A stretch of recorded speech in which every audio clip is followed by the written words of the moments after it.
बच्चों, Rajni kids class पर आपका हार्दिक स्वागत है। तो बच्चों, आज हम आरोही और अवरोही क्रम सीखेंगे। तो सबसे पहले हम आरोही क्रम को लेंगे। आरोही क्रम का मतलब होता है चढ़ता क्रम। जैसे इसके माध्यम से सीखेंगे तो ये हो गया बच्चों आरोही क्रम। अब हम जीरो के माध्यम से सीखेंगे। सबसे पहले छोटी जीरो, फिर बड़ी जीरो, फिर ये इससे बड़ी और ये इससे बड़ी। तो ये भी हो गया आरोही क्रम। इसी को हम अंकों के माध्यम से सीखेंगे।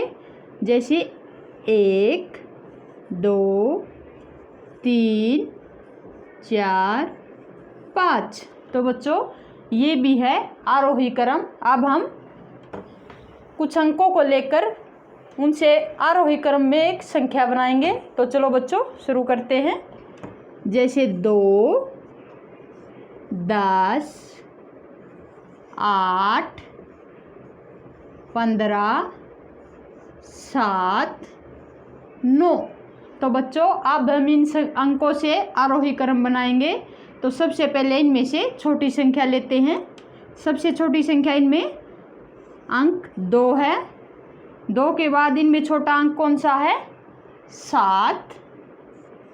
7 के बाद छोटा अंक, इससे बढ़ता क्रम कौन सा है? 8। यहाँ से इनको ऐसे काट देना है। अब इनमें से 8 से बड़ा अंक कौन सा है? तो बच्चों 9। 9 को यहाँ से काट देते हैं। अब इनमें से छोटा अंक कौन सा है? 10। 10 को यहाँ से काट देते हैं और अब बच गया 15। तो ये इनका आरोही क्रम है। अब हम अवरोही क्रम सीखेंगे। उम्मीद है बच्चों आपको इसके माध्यम से अंकों के से आरोही क्रम निकालना आ गया होगा। अब है अवरोही क्रम।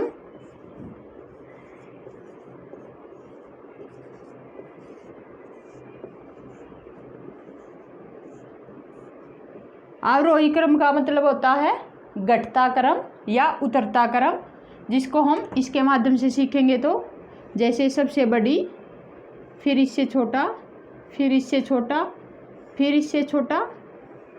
ये है बच्चों अवरोही क्रम। इसको हम अगर जीरो के माध्यम से सीखें तो सबसे पहले सबसे बड़ी संख्या, फिर इससे बड़ी, इससे छोटी, इससे छोटी। ये हो गया बच्चों इसके माध्यम से, जीरो के माध्यम से अवरोही क्रम। अब हम अंकों के माध्यम से सीखेंगे। तो जैसे 5, 4, 3, 2, 1। अंकों के माध्यम से ये हो गया अवरोही क्रम।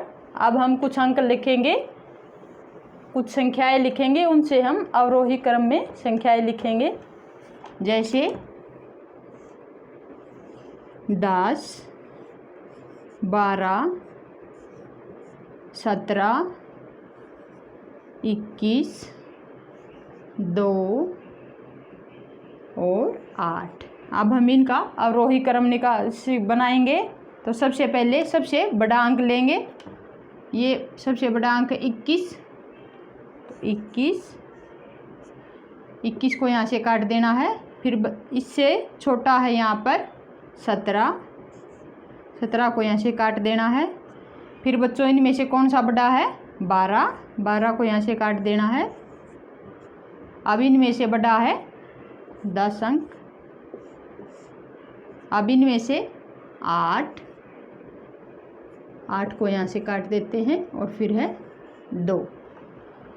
उम्मीद है बच्चों आपको आरोही और अवरोही क्रम समझ में आ गया होगा। Bye bye.